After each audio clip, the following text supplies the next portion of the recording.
Bonjour, ici Gaëlle, votre coach bien-être en direct de Tokyo qui vous présente les Wednesday Wellness Tips.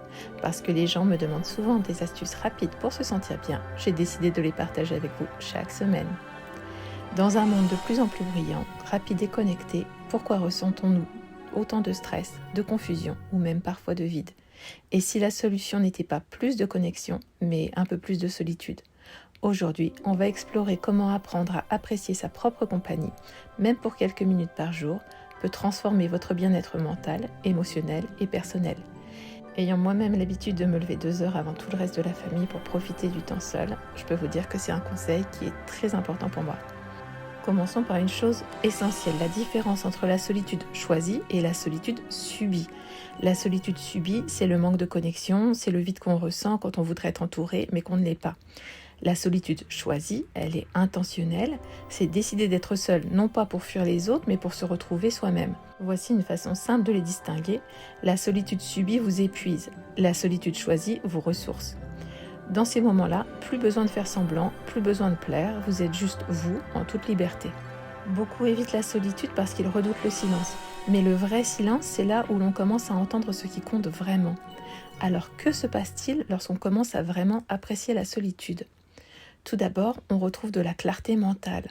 Quand on se déconnecte du flux d'infos constant, de notifications, de conversations, le cerveau respire. Les pensées s'éclaircissent, on comprend mieux ce qu'on ressent, ce qu'on veut et ce dont on a besoin. La créativité se développe. Les plus grands esprits créatifs, Beethoven, Newton, Frida Kahlo, Virginia Woolf, tous avaient une chose en commun, ils cherchaient la solitude. Pourquoi ? Parce que c'est dans le calme que l'esprit se met à rêver, à imaginer, à créer. La solitude laisse de l'espace pour ces fameuses idées qui surgissent de nulle part. La solitude aide la régulation émotionnelle. Quand on est toujours occupé, on refoule souvent nos émotions. Mais seul, on peut les accueillir, les comprendre, les transformer. C'est comme un entraînement émotionnel. La solitude aide à avoir une meilleure connaissance de soi. Quand vous êtes seul, vous pouvez enfin vous demander qu'est-ce que je veux vraiment, qu'est-ce qui me rend heureux, quelles sont mes limites. Ce genre de prise de conscience, ça change la façon dont on vit et dont on choisit. La solitude permet aussi de créer des relations plus saines. Paradoxalement, apprendre à être bien seul vous rend plus fort dans vos relations.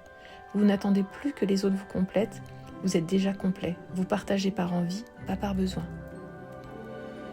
Alors comment fait-on pour apprivoiser cette solitude, surtout si elle nous fait peur ? Voici quelques pistes simples. D'abord, commencez petit. Pas besoin de partir en retraite spirituelle. Essayez juste 10 minutes par jour, en silence, sans téléphone, sans musique. Observez vos pensées, vos sensations. Au début, ça peut être inconfortable, mais avec le temps, ça devient apaisant. Offrez-vous un rendez-vous avec vous-même. Allez au café seul, faites une balade, visitez un musée. D'abord, c'est un peu étrange, puis ça devient libérateur. Tenez un journal, écrivez librement, posez-vous des questions comme « Qu'est-ce que j'ai appris sur moi-même aujourd'hui ? De quoi ai-je besoin ? Qu'est-ce que je repousse depuis trop longtemps ?»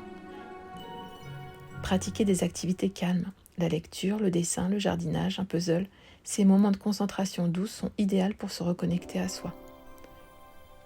Déconnectez-vous régulièrement. Essayez une petite pause numérique, même juste 1 heure sans écran par jour. Vous verrez comme le monde intérieur devient plus vivant. Et enfin, essayez la pleine conscience ou la méditation. Quelques minutes de respiration consciente suffisent pour vous recentrer. Pas besoin d'être expert, juste présent. La solitude, ce n'est pas s'éloigner des autres, c'est se rapprocher de soi. Quand on apprend à apprécier notre propre compagnie, on devient plus libre, moins dépendant du regard des autres, plus aligné avec ses propres valeurs. Alors la prochaine fois que le monde vous semble trop bruyant, ne cherchez pas à ajouter plus, cherchez le moins, cherchez le calme. Asseyez-vous un instant, respirez et demandez-vous « Qu'est-ce que je ressens ? Qu'est-ce que je veux vraiment ?» C'est là que commence la vraie paix intérieure. Merci d'avoir regardé. Si cette vidéo vous a parlé, pensez à liker, vous abonner et dites-nous en commentaire quelle est votre façon préférée de passer du temps seul. Je vous dis à la prochaine fois et en attendant, rappelez-vous de passer du temps avec vous-même et d'être la version de vous-même que vous préférez. Au revoir.